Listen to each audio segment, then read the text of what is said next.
Hello students, welcome back to our YouTube channel. तो आज हम पढ़ेंगे एक्सरसाइज 11.1।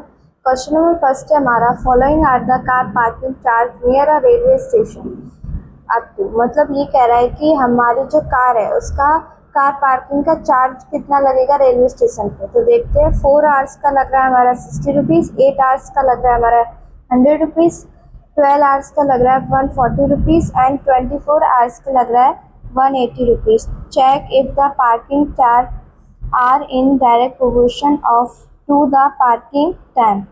अब इसमें हमको डायरेक्ट प्रोपोर्शन निकालना है इसके। देखो, 4 आवर्स में लग रहा है हमारा 60 रुपीज़, तो हम पहले 1 आवर्स का निकालेंगे। तो कार पार्किंग 1 आवर की, 1 आवर का देखो 4 आवर का हमारा 60 रुपये है, 60/4। तो इससे हम इसको जब डिवाइड करेंगे 60 से तो आ जाएगा, तो इसका आ जाएगा हमारा 15। तो 1 आवर का हमारा आ गया 15 रुपीज़। तो ये आंसर हो गया 1 आवर का। अब देखो 8 आवर में हमारा 100 रुपीज़ ले रहा है, तो अब इसका भी 1 आवर निकालेंगे। तो 1 आवर इसका कितना होगा, 8 आवर्स में ये 100 रुपीज़ ले रहे हैं, तो 100/8। जब इसका हम इससे डिवाइड देंगे तो आएगा हमारा 12.5। तो देखो यहाँ पे डायरेक्ट क्वेश्चन नहीं है। देखो 15 1 आवर का फर्स्ट वाले में आ रहा है हमारा 15 रुपीज़ एंड सेकेंड वाले में हमारा 12.5। तो हम सबका निकाल लेते हैं धीरे धीरे। कार पार्किंग 3, देखो थर्ड में हमारे क्या 12 आवर्स का लग रहा है 140 रुपीज़। तो 1 आवर का हमको निकालना है हमको, तो 140 रुपीज़ अपॉन 12 आवर, इसका इससे डिवाइड देंगे तो आएगा 11.6 रुपीज़। ठीक है, 11 रुपीज़ पॉइंट 6 पैसे। अब हमको निकालना है 24 आवर्स में हमको रुपीज़ लग रहे हैं 180। तो 1 आवर का निकालेंगे, 180/24। अब इससे जब हम इसको डिवाइड देंगे तो आ जाएगा 7.4 आंसर। तो देखो इसमें ये सबके आंसर अलग अलग निकल रहे हैं, इसका मतलब ये डायरेक्ट प्रोपोर्शन नहीं है। डायरेक्ट प्रोपोर्शन क्या होता है कि सब सेम हो। इसमें हमारा 4 आवर का 60 रुपीज़ था, 8 आवर का 100 रुपीज़ था। तो ये हमको देखने से समझ आ रहा था कि ये डायरेक्ट प्रोपोर्शन नहीं है। ठीक है, इनके आंसर भी हम निकाल लिए, ये भी डायरेक्ट प्रोपोर्शन नहीं है। बढ़ते हैं क्वेश्चन नंबर सेकंड की तरफ। क्वेश्चन नंबर सेकंड है हमारा, a mixture of paint is prepared by mixing 1 part of red pigment with 8 parts of base. In the following table, find the part of the need to be added. इसमें ये कह रहा है कि एक mixture हम बना रहे हैं, हम पेंट का मिक्सचर बना रहे हैं, तो उसमें हम 1 पार्ट रेड पिगमेंट डाल रहे हैं और उसमें फिर हम डाल रहे हैं 8 पार्ट्स ऑफ बेस, बेस का 8 पार्ट डाल रहे हैं और रेड पिगमेंट का 1। तो हमको ये टेबल फाइंड करनी है कि जैसे कि हम पार्ट ऑफ रेड पिगमेंट 1 डाल रहे हैं, तो पार्ट ऑफ बेस हम 8 डाल रहे हैं, उसी समय पे ये 1 डाल रहे हैं और ये 8। तो हम जब पार्ट ऑफ रेड पिगमेंट 4 डालेंगे तो बेस का पार्ट हम कितना डालेंगे, सेम हमको यहाँ पे भी फाइंड करनी है और यहाँ पे भी। आगे बढ़ते हैं। देखो जैसे कि ये 1 है और ये 8 है, फर्स्ट में हम पार्ट ऑफ रेड पिगमेंट 1 डाल रहे हैं एंड बेस 8 डाल रहे हैं, तो हम इनको कि A1 B1, A1 हमारा क्या है, A1 है, ये A1 है हमारा 1 एंड B1 है हमारा 8, B1 है हमारा ये वाला 8। ठीक है, तो अब इसको हम कैसे लिखेंगे, रेशियो में 1/8 लिख दिया। तो इसमें क्या है, A1 = B1 = K। समझो, इसको हमने अपॉन में लिख दिया 1/8। तो A1 हमारा कितना है, 1 है और B1 हमारा 8 है और इसको हमने K कांस्टेंट मान लिया है। तो K = A1/A2, B1 = 1/8। ठीक है, तो यहाँ पे अब हम फाइंड करना है A2, तो हमें दिया है B2 फाइंड करना है, इसको हम A2 मानेंगे B2 एंड इसको हम मानेंगे लेट करेंगे। तो A2 हमारा कितना है 4, ये A2 है, इसको हमने लेट किया 4। ठीक है, और B2 हमको फाइंड करना है। ये तो हमको फाइंड करना है ना यहाँ पे कि पार्ट ऑफ बेस कितना है, इसमें मिक्स किया है। तो A2/B2 = K।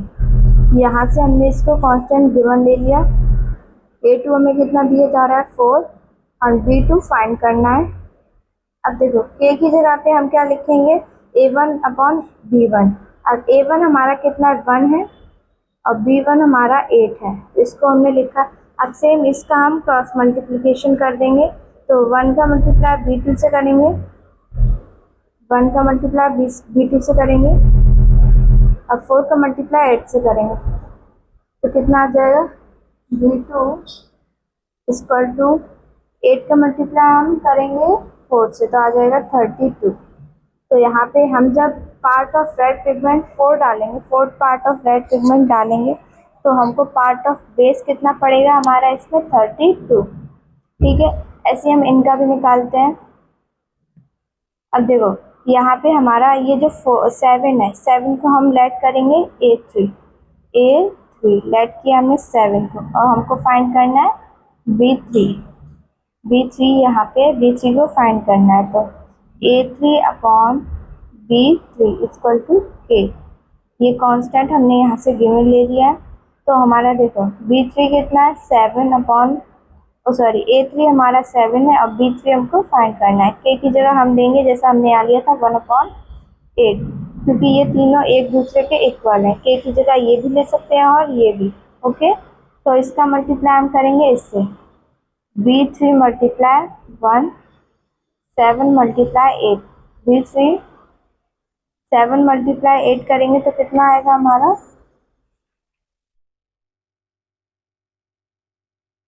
56। 7 मल्टीप्लाई 8 करेंगे तो आएगा हमारा 56।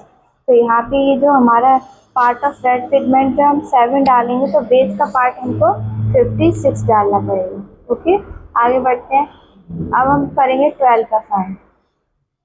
अब देखो, तो 12 को हम लेट करेंगे A4 इक्वल टू 12।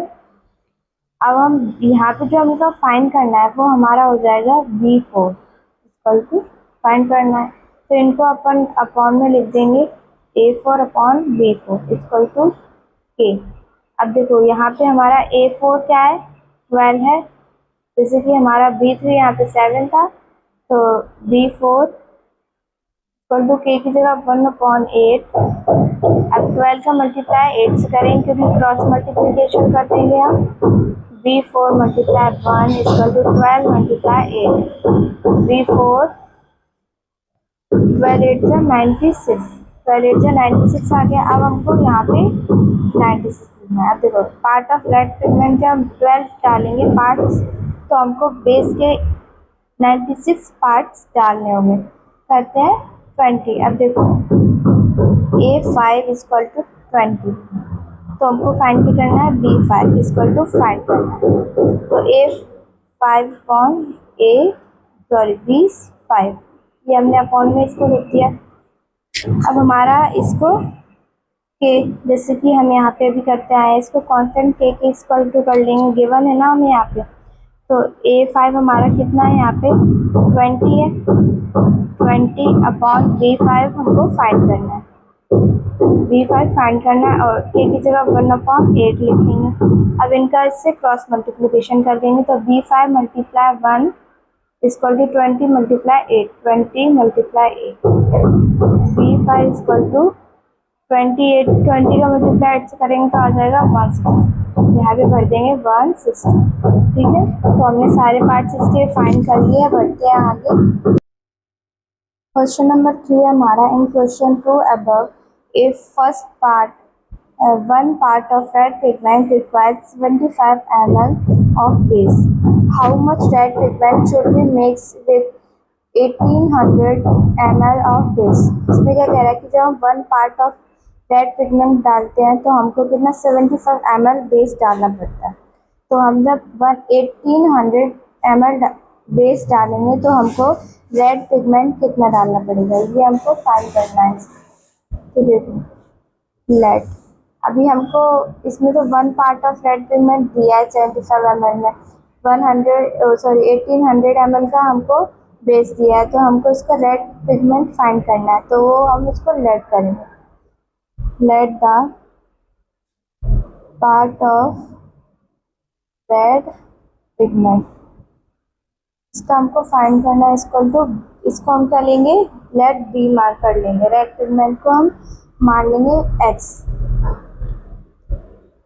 1, देखो 1 इक्वल टू जितना हमारा, देखो रेड पिगमेंट ये है अपॉन 75 ml, इन दोनों को हमने इसमें लिख दिया अपॉन में, इक्वल टू एक्स 1 पार्ट के इक्वल टू में हमारा एक्स होगा अपॉन 1800, क्योंकि ये इसके बरोबर है। रेड पिगमेंट की जगह आएगा और ml की जगह आएगा, बेस की जगह आएगा। तो इसका जब क्रॉस मल्टीप्लिकेशन करेंगे 75 multiply x equal to 1800 x 1800 75 x equal to 24 parts.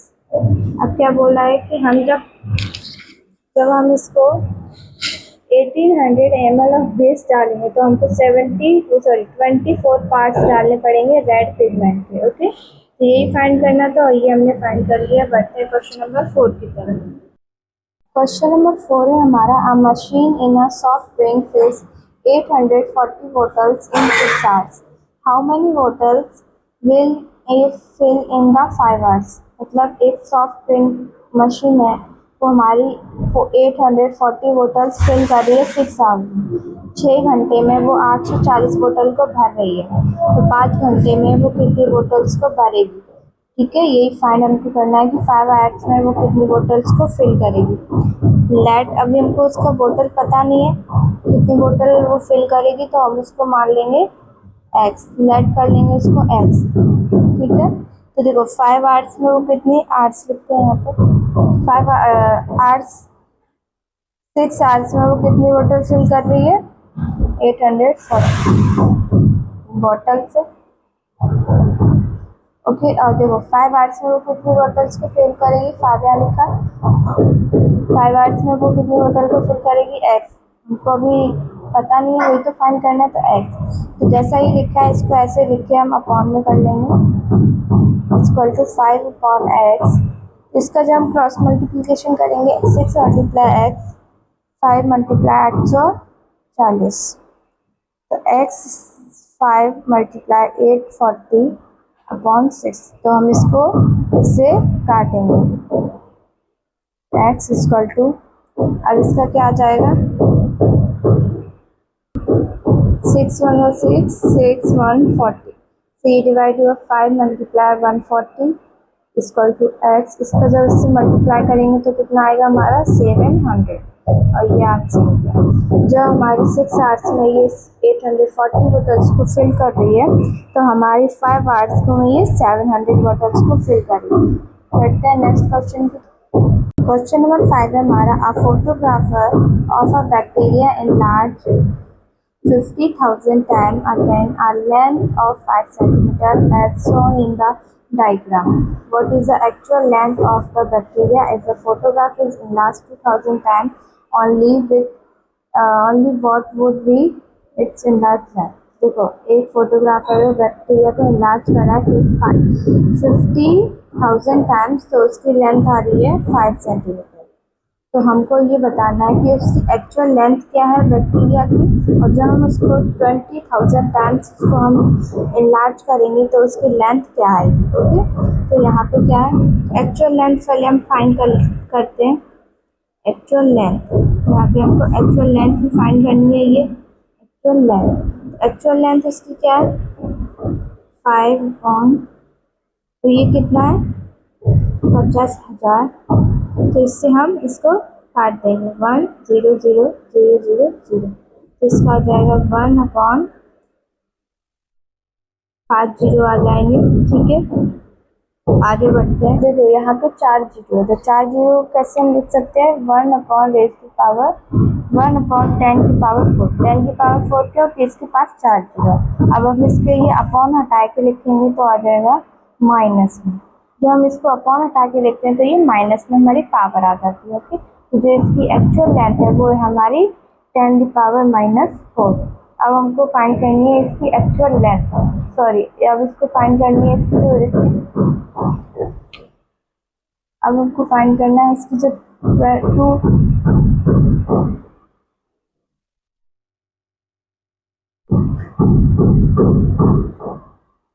अब हमको फाइंड करनी है, देखो ये 20,000 टाइम इसको जो हमने इनलार्ज किया तो इसकी लेंथ क्या होगी ये फाइंड करना है। तो लेट द लेंथ हमको पता नहीं है इसलिए इसको हम लेट करेंगे। लेट मतलब उसको हम मानते हैं। तो 50,000/5 इक्वल टू 20,000/5। अब ये इसकी 50,000 टाइम इसको हम इनलार्ज कर रहे थे और तब इसका क्या आ रहा था 5 सेंटीमीटर लेंथ आ रही है। तो यहाँ पे हम इसको 20,000 टाइम इसको इनलार्ज करेंगे तो इसकी लेंथ क्या आएगी x, जो हमको अभी पता नहीं है। ओके, तो इसका हम क्या करेंगे क्रॉस मल्टीप्लिकेशन कर लेंगे। 50 × x करेंगे, इसका मल्टीप्लाई हम x से करेंगे और इसका 5 से। तो जब x इक्वल टू इसका मल्टीप्लाई से 5 0 आ गए, अपॉन में हमारा चला जाएगा 50,000,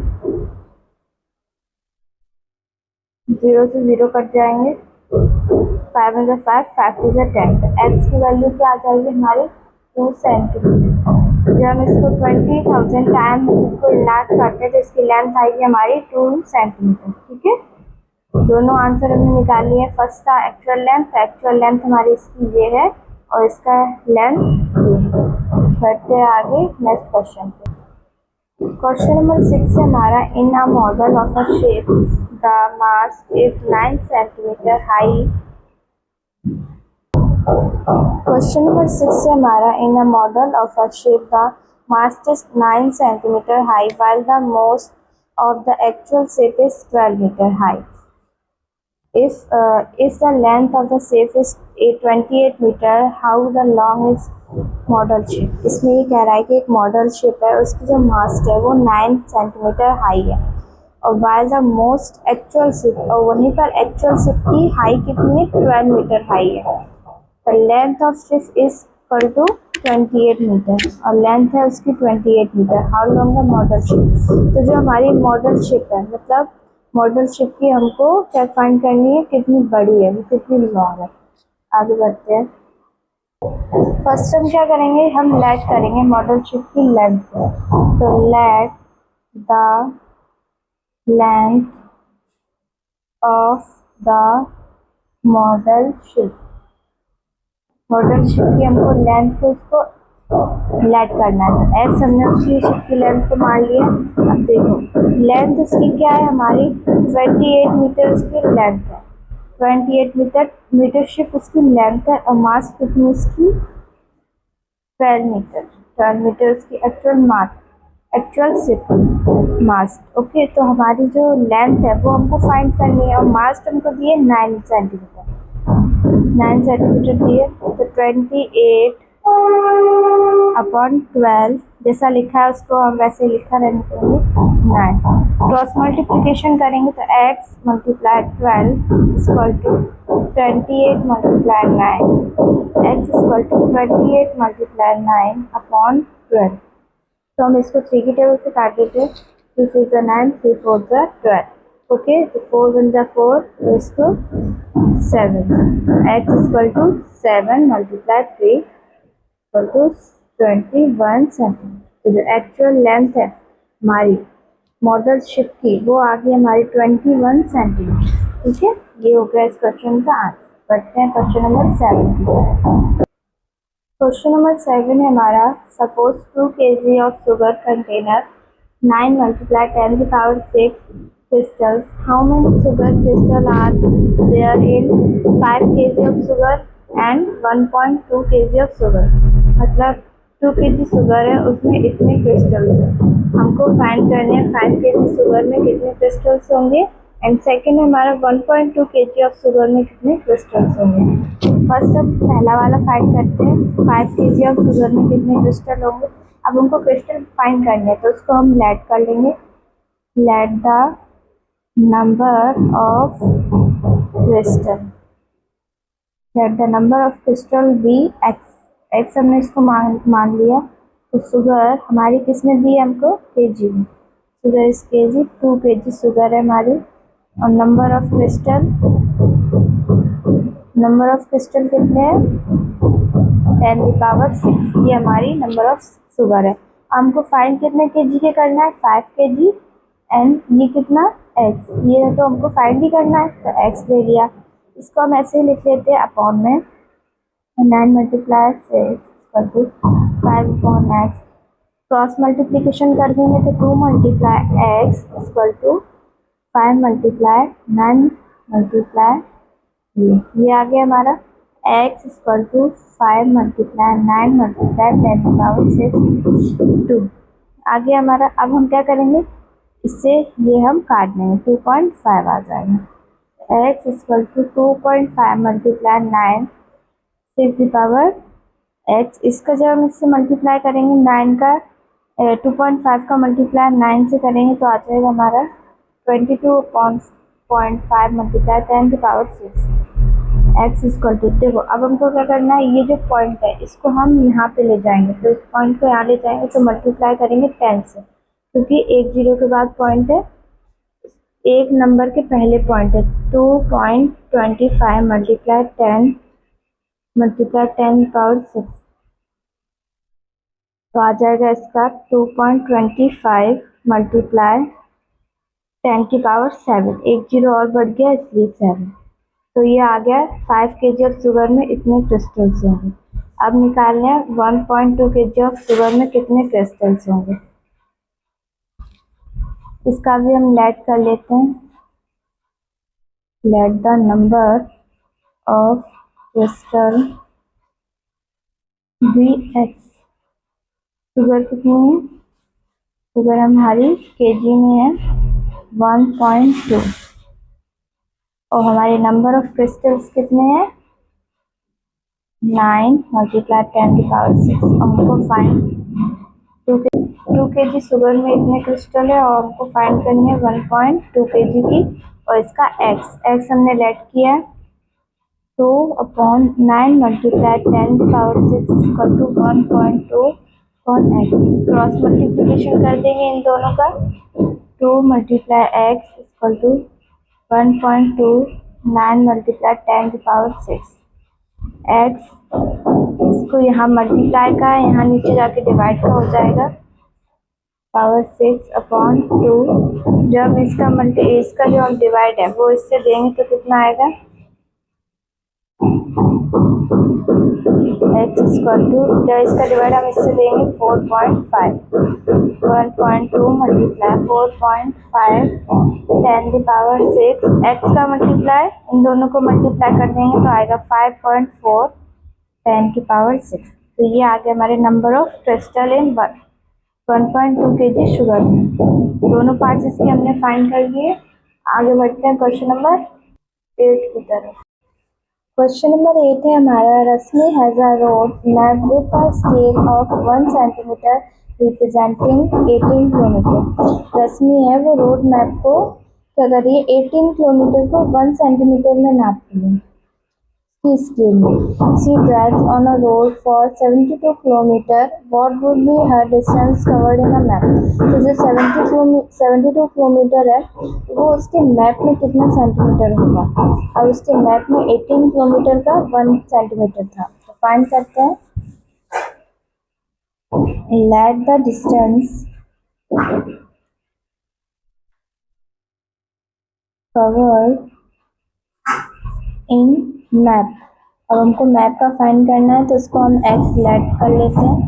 देखो क्या होता है कि वो मैप में 1 सेंटीमीटर ले रही है और किलोमीटर उसका कितना है 18 किलोमीटर है, और मैप में वो 72 किलोमीटर,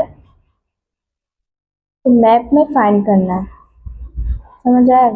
मैप में 1 सेंटीमीटर उसका होता है 18 किलोमीटर, तो मैप में जो x है वो हमारा 72 किलोमीटर कितना होगा, 1/18 = x/72। तो इसका क्रॉस मल्टीप्लिकेशन करेंगे, x × 18 72 × 1 x यहाँ रह गया 72/18।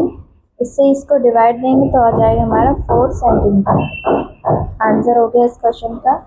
72 किलोमीटर रोड पर है तो उसका जो मैप में है वो कितना है 4 सेंटीमीटर इन मैप। ओके, तो यहीं पे हमारी ये एक्सरसाइज होती है खत्म। मिलते हैं नेक्स्ट वीडियो में।